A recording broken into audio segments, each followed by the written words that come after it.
Paranormal, pertaining to the claimed occurrence of an event or perception without scientific explanation of a purportedly supernatural phenomena. Paranormal investigators, a group of individuals set out to search for unknown phenomena using scientific methods. Here are their stories.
Another episode of Louisiana Spirits TV. I'm Louisiana Spirits founder Brad Duplichet. And I'm co-founder Brandon Thomas. Tonight we bring you a very special episode, not only because we're here, but because we're probably at LA Spirits' largest investigation ever. We're over here at the Southern Forest Heritage Museum in Longleaf, Louisiana. The museum, actually the sawmill was founded in the late 1800s and it operated until 1969 when it was abruptly shut down on Valentine's Day. There's been many reported natural and unnatural deaths, and there's 9 buildings on property. It's 41 acres, and almost every building has reported claims of activity. So needless to say, we'll be here numerous times over to investigate this huge property. There's no way we can investigate all of this in one night, so we'll do what we can tonight. And y'all sit back, relax, and enjoy. Southern Forest Heritage Museum, the original property was built in 1892 by C.T. Kroll. He came from Stamps, Arkansas. He worked here, turned it over to his son somewhere around 1895, 1900, somewhere around there. And it's been in the family ever since until 1969 when it was officially closed down. And it remained in their hands until 94. This was a company town. This was they had its own hotel, the boarding house, post office, the commissary, which is across from me. Where we're standing right now, this was the superintendent's house. Next door behind me was where the salesman lived. There were several houses all over this area, about 130, 140 houses in here at one time. The museum property itself is 57 acres. And the site of the company town was considerably bigger. The original sawmill was built in 1895. It burned down in 1900. It was located across the railroad tracks, that original one. Today, the one that you see here was not built until 1910. There was an interim one that they used to build the big one that is here now.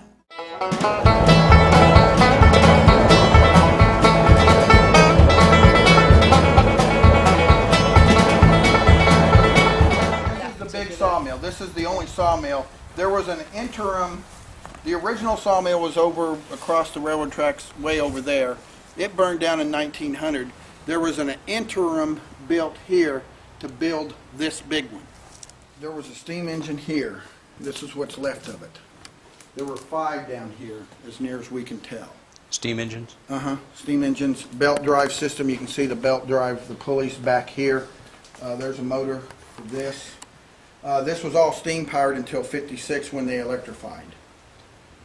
There are what I call kickers. I'll show you what they were. This is a cylinder. This basically moves stuff up there. Same thing with this big cylinder here. A kicker kicks it to the log comes up. You're looking at the chain here. This is the chain drive. The return back where the logs come up into the mill from here, and they kick it either to the long side, the log, or to the short side, and they do it by poking it up through and rolling it onto something else, and then they'll clamp it down, and I'll show you where those are. But that's what all of this cylinders are here. The kickers themselves are these big ones right here. This big diagonal and this Okay. one over here. Those are the kickers. Wow. I've not felt anything down here. I've never felt anything going on down here other than I heard the footsteps. Okay, right here is the pit, what I was talking about. If you look straight through here, this is where the guy, the 16-year-old, was allegedly fell into or pushed into, was into what we call the pit.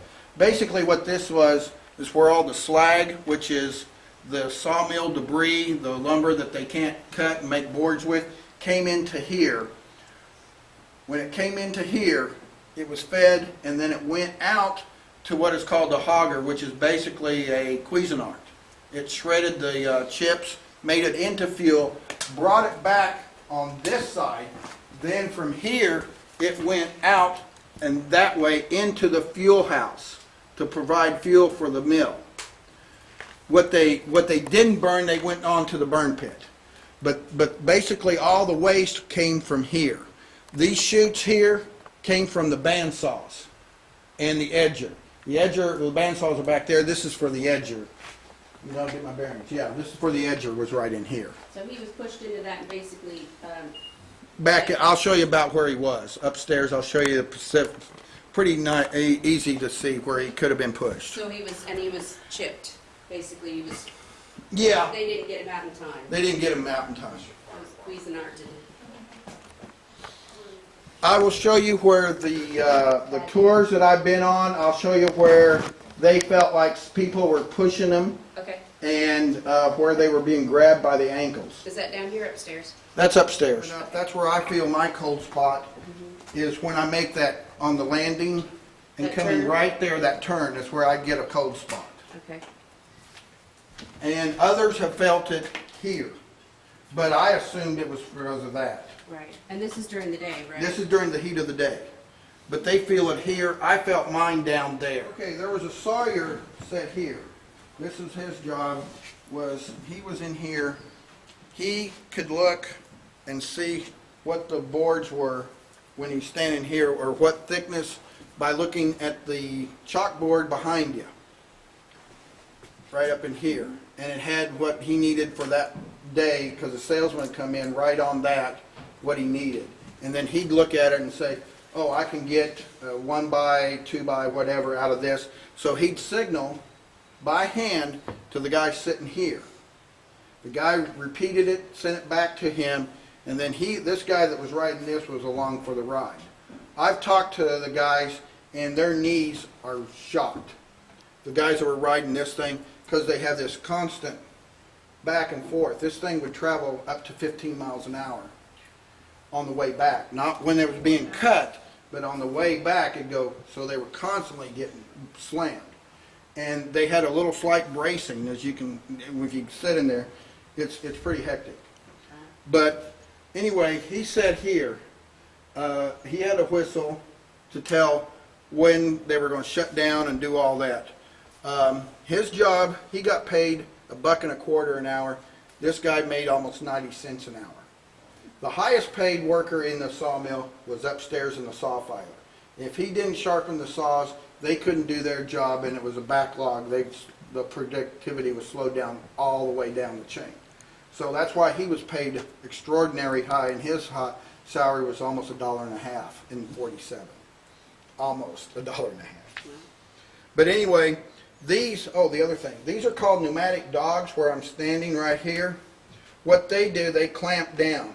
There used to be what was called block setters. Prior to 1942, they had 3 guys ride this along with him, and they would literally take a sledgehammer and knock wedges in to hold these logs into place so they could be ran through the bandsaw here. In '42, because the war was going on, they were losing so many workers that they requested, the Kroll family that ran this museum requested these to get these from the government, because I don't know if you all know this, This place was very instrumental in making Higgins landing craft. That's the D-Day boats and PT boats. And so they needed to keep the war effort going, so they were allowed to buy these, even though normally they couldn't, but because they were such sought after, because the lumber came from here for Higgins, they did that. I didn't mean to push you. Okay, that's fine. Okay, here's where, this is the edger. This was built in 1910. 2 men worked it. So you got the lumber coming from this side, you got the lumber coming from this side. When it get to here, it'd go on these chains and be fed to this guy to be fed through the edger. Basically, this was cutting the wood to width. If they needed and you'll see a piece like what I'm standing on, one of these. This is not a good piece of lumber, but you know, you could get a 1x4 out, or 1x4. So they would move these handles that you can see there, and you can walk back in here. I've been all over in here, and this is pretty safe. You go like this, move those, and they would move to get your width cut. The shovel handles, they were personalized because that turned them off and on. And say if you were working there versus me, they want them so they wouldn't have to think which one to work on. They could just pull. And so they each brought their own set of handles, extensions or otherwise. His blackboard was right here. That's what he worked on.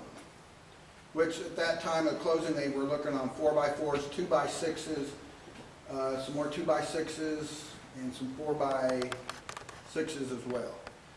The only comfort that they had in this mill is right here. That's the belt-driven fan blade. Now, this thing, we were told, wasn't used very often because all it did was create dust. So you had these chains working here, bringing the wood across to over here, to the edge. The next thing, the finished lumber would come out here. Then you had, the bad stuff would be on this side. What this would do, see this little landing? There was a guy called the Bear, and he fought, his job was known as fighting the bear. And the reason why was those handles that he would pull that down, and you see that would move the kickers, which would knock this stuff on the floor to be caught by those chains to be put into the pit, which is right in the next area. So he had to look on both sides, throw any of this slag down on the floor, but at the same time, he had to watch the finished lumber coming at him and get out of the way, which you can see it's right here. He was probably a soprano. So that's why it was called Fighting the Bear. You think they think of a better place to put them? Yeah, you think that they should come off the side or on this side? You could avoid it, but that's the best way to do it. So you have this here, you see all this waste just coming down.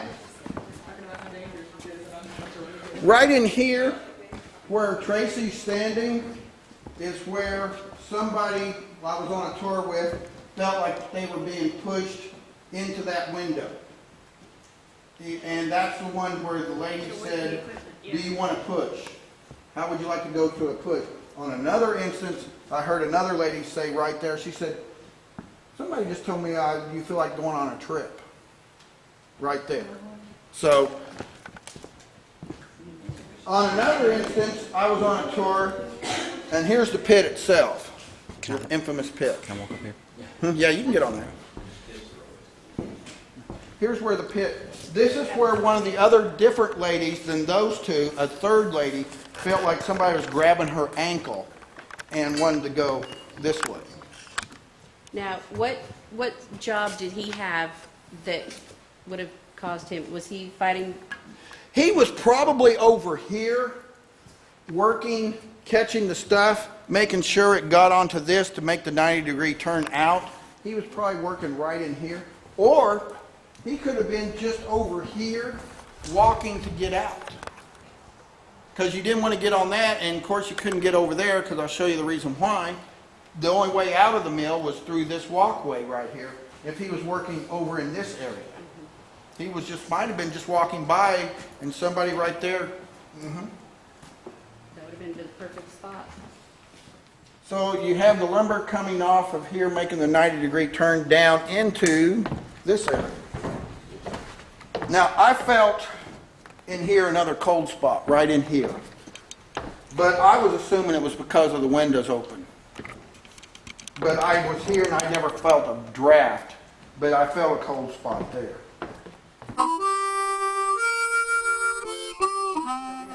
Here we are again. We're at the sawmill. Again, it's me, Brian, Lori, Jennifer, Elissa, and Steve. I'm going to set up the laser grid right here on this table and shine it out this way. Must? Must. We know for a fact that a 16-year-old boy, am I correct, Yes. was Something's pushed. moving. Where? I think it's just the condensation again. No, it's out something.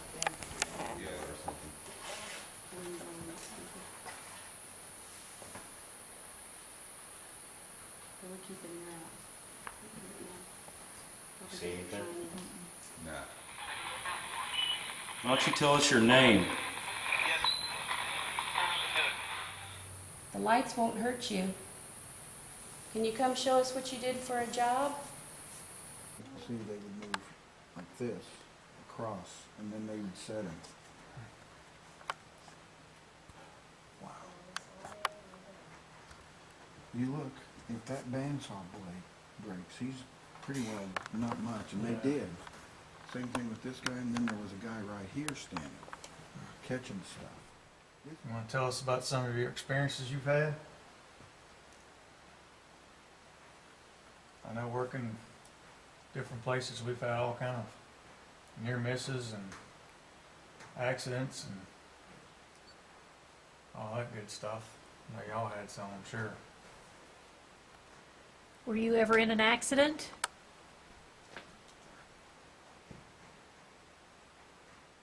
All right, guys, I'm in a sawmill, so I got to say it. How much wood would a woodchuck chuck if a woodchuck could chuck wood?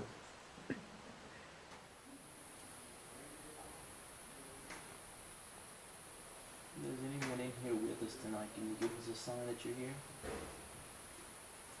Besides Brandon knocking things around. Brandon probably busting it out somewhere.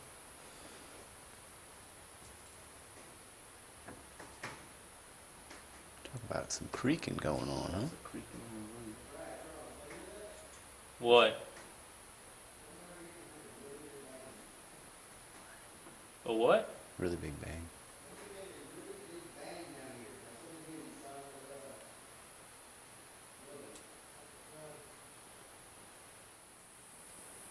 If you died in here, can you make a noise? Hit something or throw something? Touch one of us? Just want to know you're here.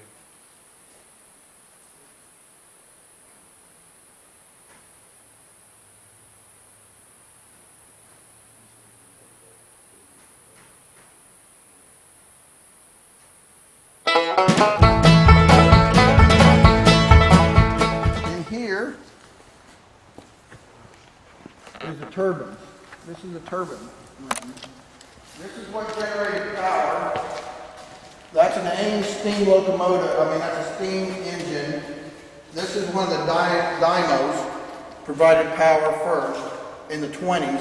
Then they went to this Fairbanks Morse diesel sometime in the 30s, 40s. We don't know. This GE steam turbine was put in the 50s. If we had some way to drive power to get the steam to it, this could generate electricity today. Wow.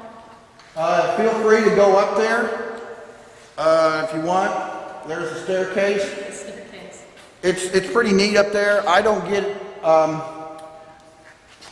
as I was telling you over there, I don't have a problem. I've been all over vessels and everything, 200 feet up in the air. I do now feel like somebody wants to, I don't know if it's the fun house looking out and seeing the openness, but I never had vertigo. But I get it now, and it's only up in here and that other place in the height because it just feels uncomfortable to me up there now. But I never had it before. I don't know if it's because I'm getting old or what. Just on the landing. Yeah.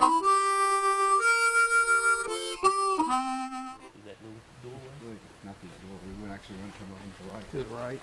Yeah, no, there's a lot of dripping, like a lot of water dripping.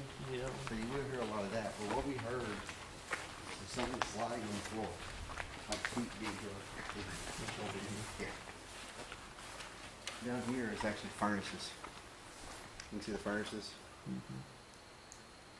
Like these were the original furnaces, and then they added on. Is it raining, guys? Is it just that much humidity in this? Yeah.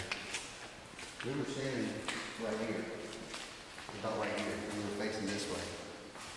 And whatever we heard was behind us, in this corner. Yeah. Because we both turned around and popped on the lights. And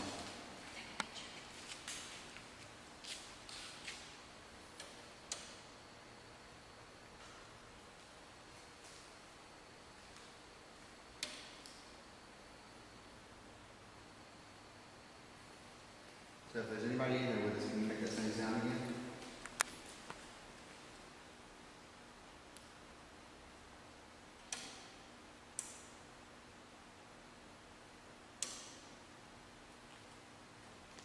Do y'all hear voices? Do y'all hear voices? Yeah. Not from in this room. It sounds like it's from outside.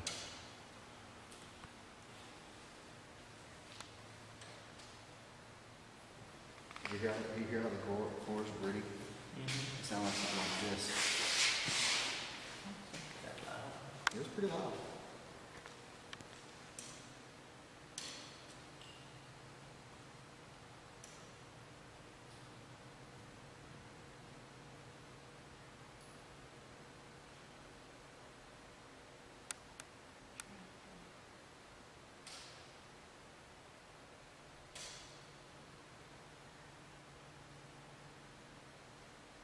Again, anybody in here?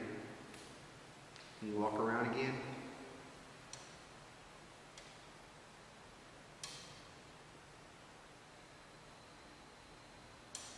Can you let us know you're here? We are in the, what I call the motor room. This is where they used to have all the different steam engines and the steam motors that would actually run the various machines in the sawmill. And the gentleman who gave us the tour said that he feels very uneasy up here. He gets a feeling of vertigo. And on our way up, Brian said he did not like it at all. He got to like the third or fourth step and wanted to come down immediately. So that's where we're at. Hopefully we can get some evidence up here. Why didn't you like it? Why didn't I like it? Yeah. I just got this fear, like I wasn't on something steady. I think I wanted to go down. I had a very uneasy feeling. Do you feel better now? Yeah, I feel better. I feel better now. Okay, do something with this. Do you think Go in it's... front of it. See, I can see my hand. It's real easy. It doesn't hurt.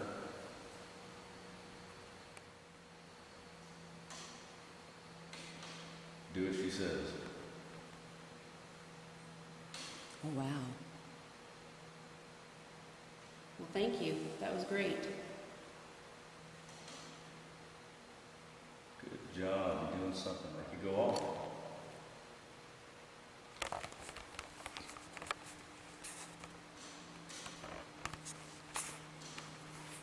I want you to answer some questions for us.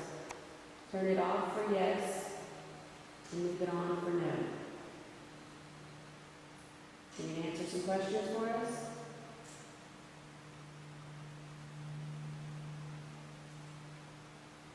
I want you to turn it all the way off, not just dim it.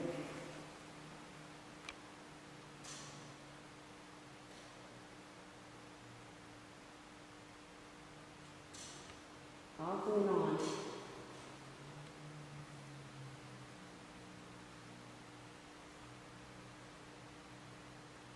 Good job. You're getting closer, but you're still not getting it right. I think we'll have to deduct your pay.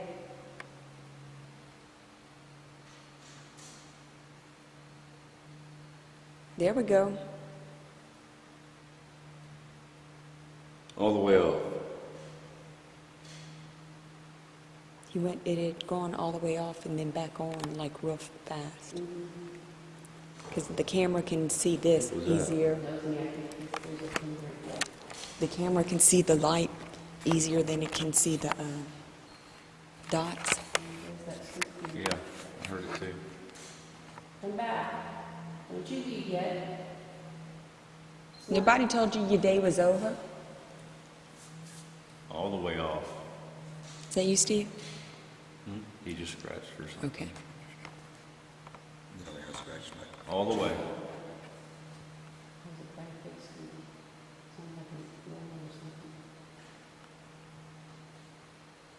There you go.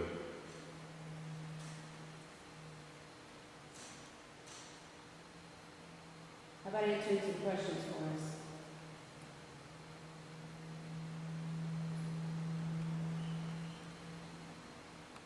I tell you what, I'm not going to be like her. I'm not going to ask you. I'm going to tell you. Did you work here?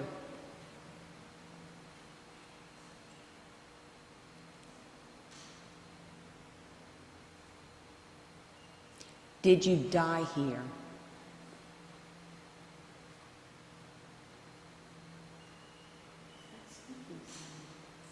It could be a rat.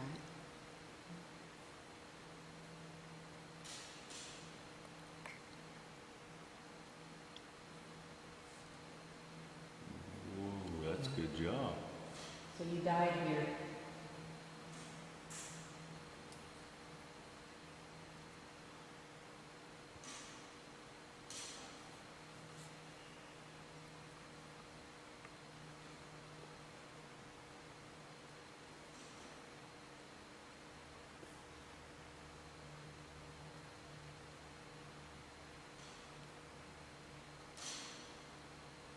Did you have a wife?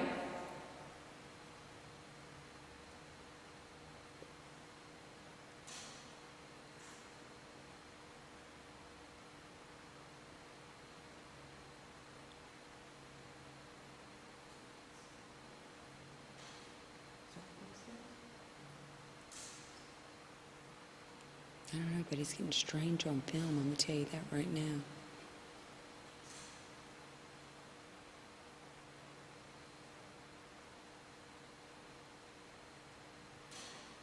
Okay, stop. It's enough. What? I said stop it now. Put it back on. And leave it on.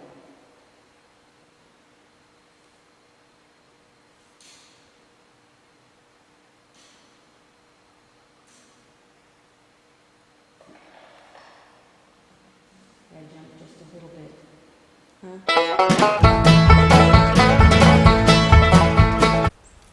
When the Crolls shut down the railroad operation here in 53, 54, there were 13 locomotives at Longleaf. There were 4 of those, and there were 4 of those McGiffert loaders. This is the last Clyde. There's 2 McGifferts. Out here, there are the remains along this track. There are the remains of 5 locomotives. The ghosts, if you want to call them. Okay. Of 5 locomotives. I'll show you what.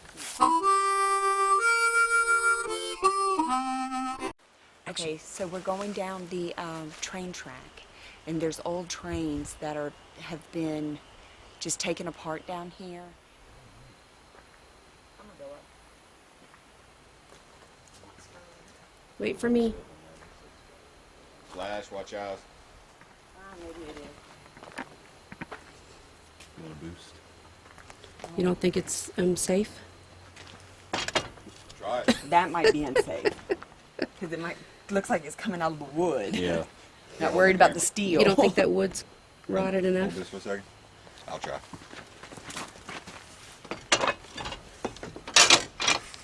Break their frame, Steve. You got it. I'm going. I figured if it could hold me, it'll hold y'all. Just be sure and hang on to these in case it. Snaps? It's Yeah. not like I'm going to go far. God, don't break it, they won't let it come back. Oh, this is cool there too.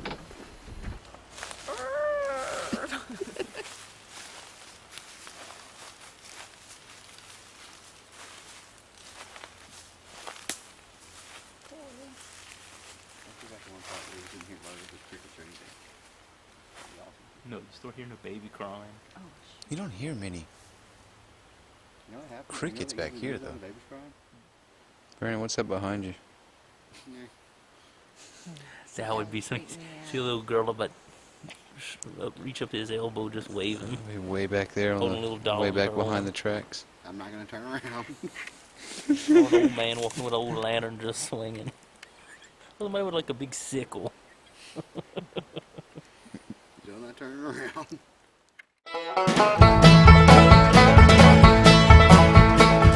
Hot spot, if you really want to know, is up here. Is it a loft? It's a loft. It's where that's where the dust collection system was. You can access it to stairs. I gave a tour. I told people they can go up there. I don't like going up there. I get vertigo now. Or I don't know if it's vertigo, but I work as a pipe designer. So I was climbing vessels 200 feet up and all this. I never got fear of heights until I went up there one time. And I don't go up there anymore. One of the tours that I was given, one of the ladies went up there. She came down crying. And she said, don't go up there ever again. Don't let people go up there. She felt something up there, is all she said. She didn't say what. Now, you see the ladders to get up into the clerestory, that's where all the windows are. Kids had to walk to climb up there. They were the ones that were told to open the windows. To allow just fresh air, cold air, To warm get air in there. Yeah. Which freaks me out that they'd send the little kids. I mean, I've stayed in the motel before, and I always get a feeling that there's somebody watching, but I can't put my finger on it. It just feels like there's somebody over here watching, but for that, I can't tell you anything more.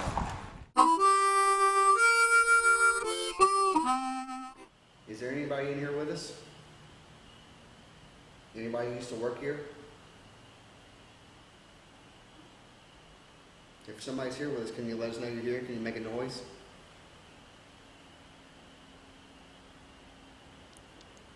If you see that red light sitting on the banister over there, if you walk close to it, it'll let us know you're here also.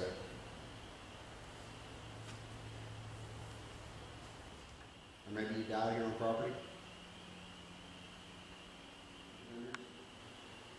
Now, for those that don't know, we should just give a recap of what it is we're doing. We're searching for EVPs, electronic voice phenomena. They're said to be disembodied voices from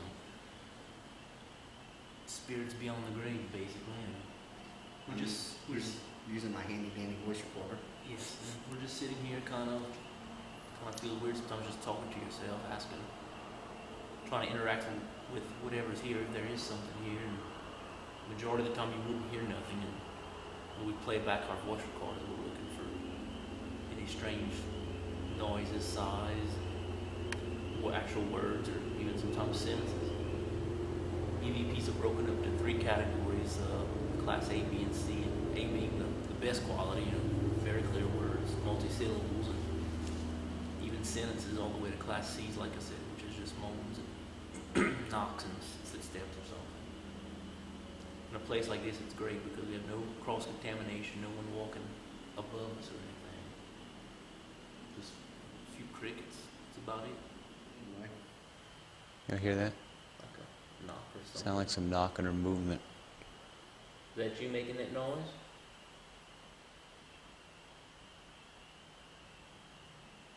Again, don't be scared of us. All you gotta do is get a little close to us. If you get close to that red light over there, it'll let us know you're here. We're just some good old boys, probably like you were.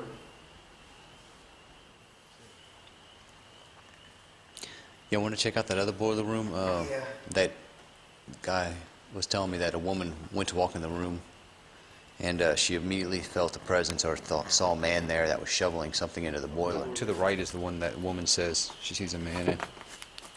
You got who recording? Yeah. Alright. Brandon, Charles, and Brad, and one of the boiler rooms behind the... He said supposedly a woman. Yes, he stopped at this doorway right where I'm standing. Said, I'm not going in there. There's a man in here who does not want us in this room. He's angry. He doesn't like his job. He was apparently shoveling something on the ground near Brandon's feet into the hatch right there on the boiler.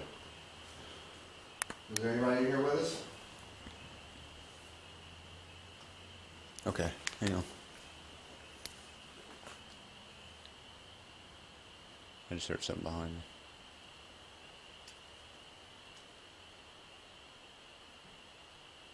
I don't know if it's the people up in the loft. I'm hearing creaking or cracking. Yeah, they were up there. Something sounded like it was not right behind me, but it was kind of where my It could flashlight have been shone. them walking up there. So, is there somebody here who hates their job? Join the club, buddy. Me too. I hate my job. It used to look like it was hanging off the building, and I always wondered why. What this was a wagon, horse-drawn wagon would back up in here. A guy would get out, chop the scrap from this area, put it in the wagon, and he'd deliver it to the houses for 50 cents. And that's what their lumber, their for their stove, for their firewood. And it was used on that chop saw. That's what they would use. They would use the pot-belly stove to cook on and stuff. You want to see the yard office salesman? Yeah. Here's some of the molding that he did. And he had a radiator. And he had a radiator. He had a really He had a radiator here. But yeah, this is some of the samples they did for the millwork. Wow. We are in the pump room, and the experiences that they've had in the past is that someone reported coming in here, and then there was a man in here stoking the fire, telling him to get out, let him do his job, leave him alone, and of course that man wasn't really here. Other people have said they didn't want to be here, they didn't want to come in the building, so we're going to see what we can get. Cool. Well, he's trying to do his job. He's trying to shovel into the stoking the fire, and he's trying to do his job, and we're interrupting him.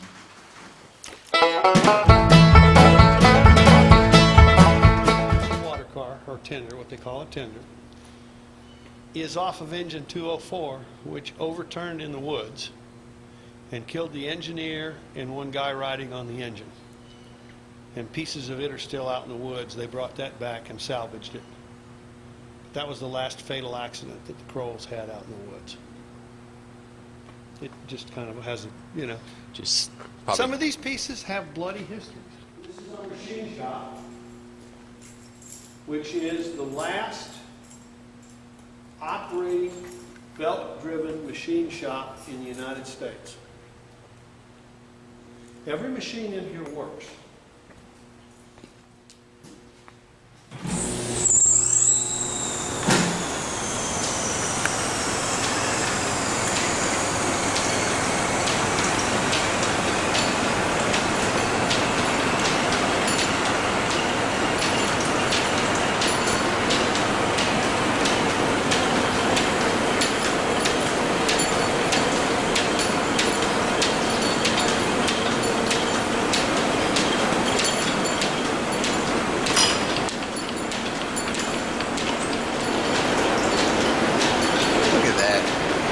It's a mill, huh? It's a shaper.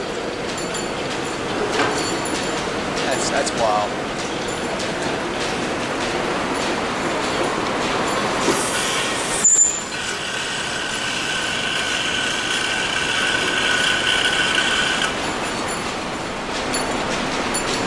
Here's the on-off switch.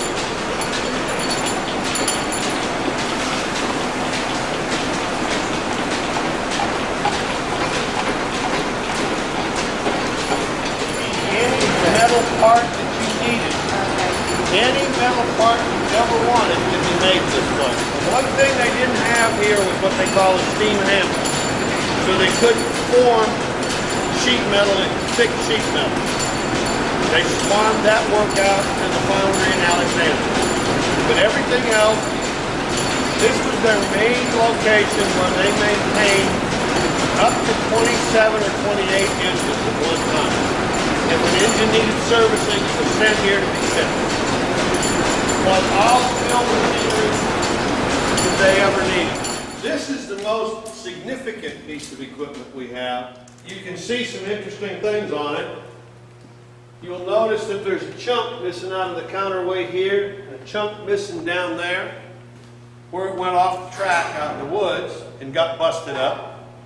It was in a head-on collision in 1917, when it was 4 years old. It has unusual situation in that the center wheels have no flanges on them. It's a blind. So it can go around sharper curves. But you'll also notice that the flange, the wheel is actually dished in the middle because it wears more right in the middle on the straightaways. If to put this engine in service, we'd have to either rebuild the firebox and probably the boiler barrel. It's supposed to be at least a ½ inch steel. If you look up right there, you can see one of the cleanouts. It's an 1/8 of an inch thick. Hi, I'm Brian. We are the Central Chapter and the South Central, correct? Correct. I have Jennifer here with us.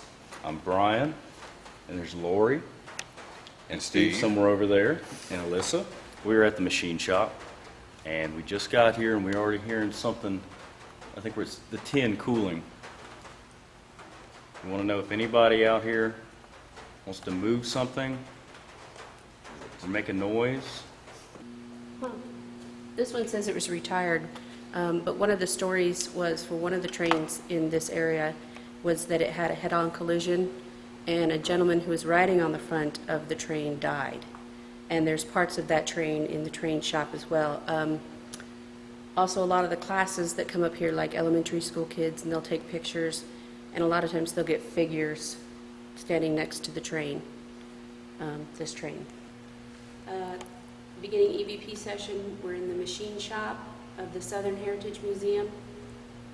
It is Saturday the 26th. Jen, Brian, Lori, Elisa, and Steve. Hello, this is Jennifer. Go ahead, Brian. Hello, this is Brian. This is Elisa. This is Laurie. And this is Steve. Great. That way we have everybody's voice, so we know who's saying what. Is there anybody here that can make a noise for us?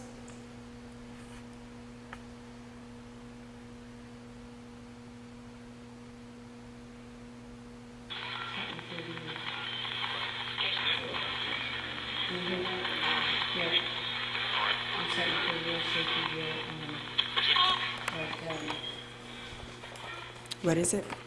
I'm starting to feel real, Disorientated? real emotional, real like I need to get out.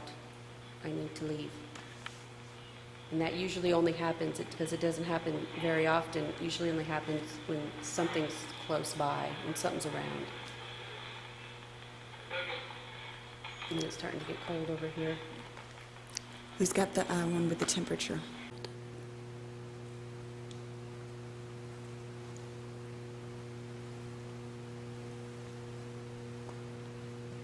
Come on.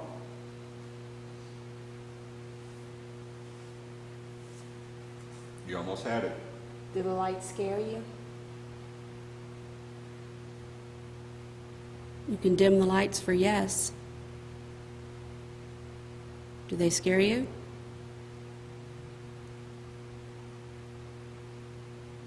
That was a pretty...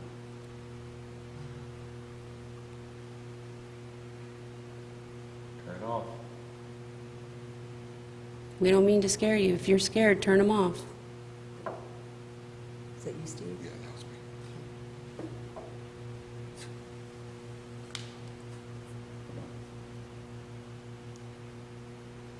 Maybe you can help us. Maybe you can answer some questions for us. Would you answer some questions?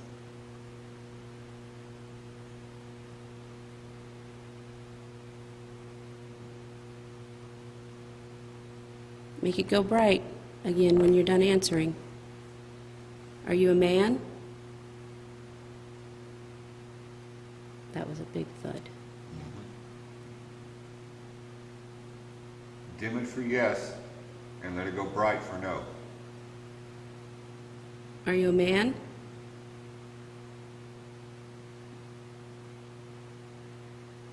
Are you a woman? It dimmed for me. Did it dim? Yeah. I didn't see it. Yeah, looking through the camera, it's hard to tell.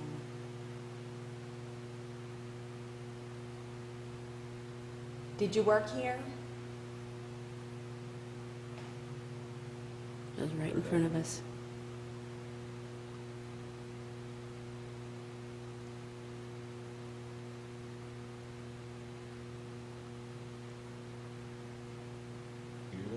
Mm-hmm. It could be them outside. It was like a... Sound like some woman's voice or something. I heard something up there. Mm-hmm. I keep hearing it sounds like little footsteps. Where? Over by the, right in front of us, like way over there though, by the train. 202 gets a lot of hits. People have taken pictures. And everybody, or they'll call and they'll say, there's some stuff going on over at the 202. See the... I'm sorry. There was a Jeez. big mosquito hawk thing. Oh, I'm sorry. God, I'm... I Gee, didn't mean to grab you. Are you okay? I grabbed her. Dang, I don't like bugs. I understand. It ain't moving. Could it have been something, is there something else that could have made that sound? It came from here. Yeah. Door right here. Like it just moved just a little bit. Mm-hmm. This is a steam compressor off of a locomotive. And that's how they got compressed air in here for the machine shop. Put that on. Okay, y'all got our attention. Can you do that again? Can you do that again for us? Would you rather we come in there? Is that why you did that? We're coming. Hey, we're gonna come see you. That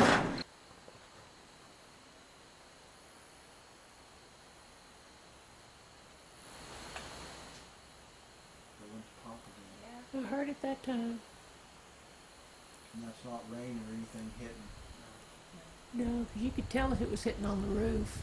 Was it down past y'all? It sounded like it came Right from here. down where y'all are. It's right here. Like in the middle, yeah.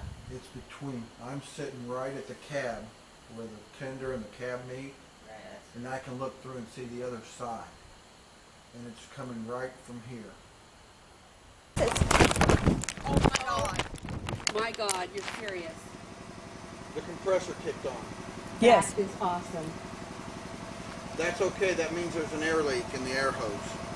And it got the tank low. You saw me run. Great. Because James. that was like biting Now, me. to be I honest, wasn't here earlier when they fired up the machine, so I was beginning to think, oh gosh. And that was all on Ready to go to video. I haven't heard that thing kick on it. Louisiana Spirits ended their investigation at 2 a.m. that morning. The team spent the next couple of days reviewing the hours of video and audio evidence collected that night. I'm Beth Maxwell, and I'm part of the North Chapter of Louisiana Spirits. My group was Tracy and Keith and the other Tracy, as we call him, Tracy, who was the volunteer.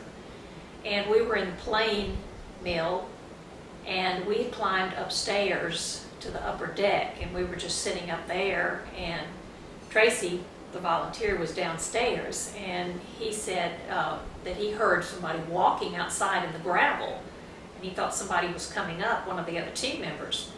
And so we went back down and we looked, and there was nobody outside. And we looked all around the building, and we came back inside, and he said that he heard it again. He heard the sound, very plain sound of somebody walking the gravel just outside the mill, but nobody was ever there. We went to what was the roundhouse. They call it the engine house. It's where the one of the old engines is. and it's just outside the machine shop. And while we were in there, we heard one of the doors, the 10 doors down at the end, groan, like it was moving. And we went down and checked it, and those doors were padlocked, chained and padlocked shut. And we tried to move them to see if we could recreate the sound, and you couldn't. They were really heavy, and they were sort of frozen in place.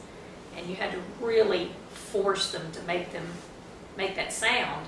So we know the wind couldn't possibly have made the door move. And we couldn't figure out what made the sound of that door. It ain't moving. Mm-mm. Could it have been something, is there something else that could have made that sound? It came from here. It was Yeah. this door right here. Like it just moved just a little bit. Okay, y'all got our attention. Can you do that again? Can you do that again for us? Would you rather we come in there? Is that why you did that? We're coming. Yeah, let's come see. But look at when you move this one, it doesn't make that creaking sound. Pull it, let it stop, and pull it back to. Yeah. The first one. First one. Yeah. Yeah. The wind didn't do it. Slower. Just barely pull it back. And the wind didn't do that.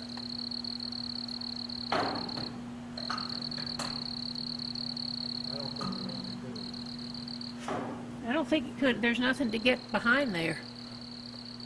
It's like somebody was carrying out.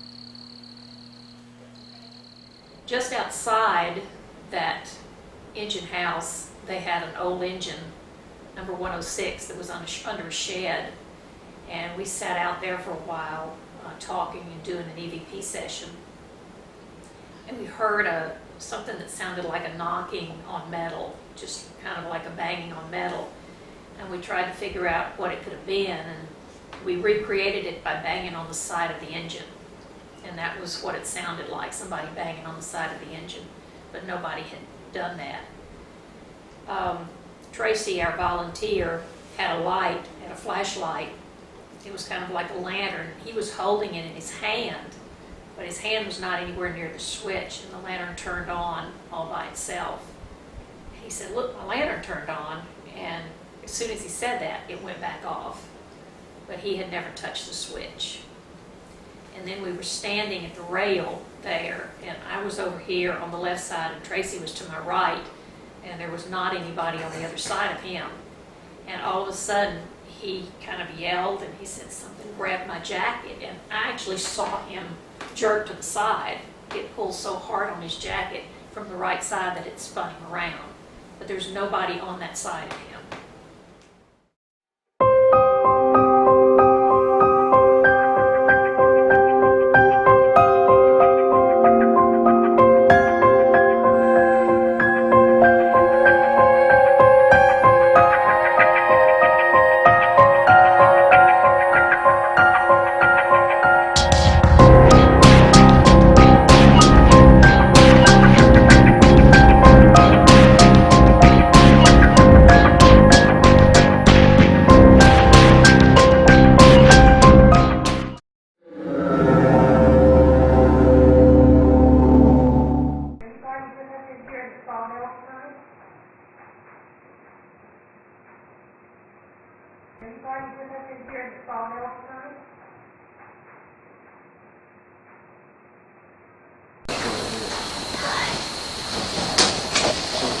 Such a man.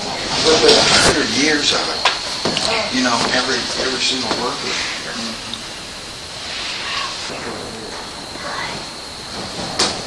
So distinct. Such a man. But 100 years of it. You know, every single worker.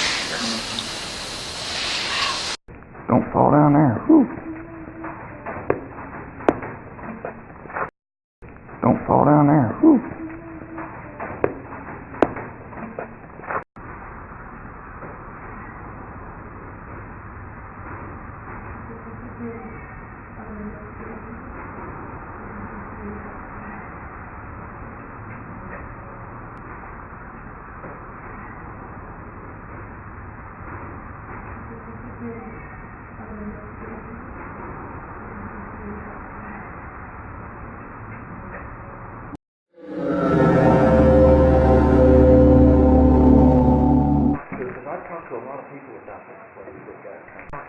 I've talked to a lot of people about this place, but tell me when something flies out. Oh no, I'm gonna find a slider and throw it in. No, we will fight.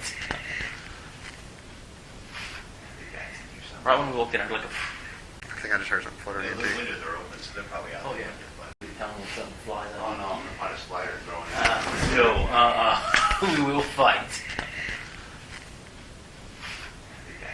Right when we walked in, I was like, I think I just heard something fluttering in The too. windows are open, so they're probably out. oh yeah.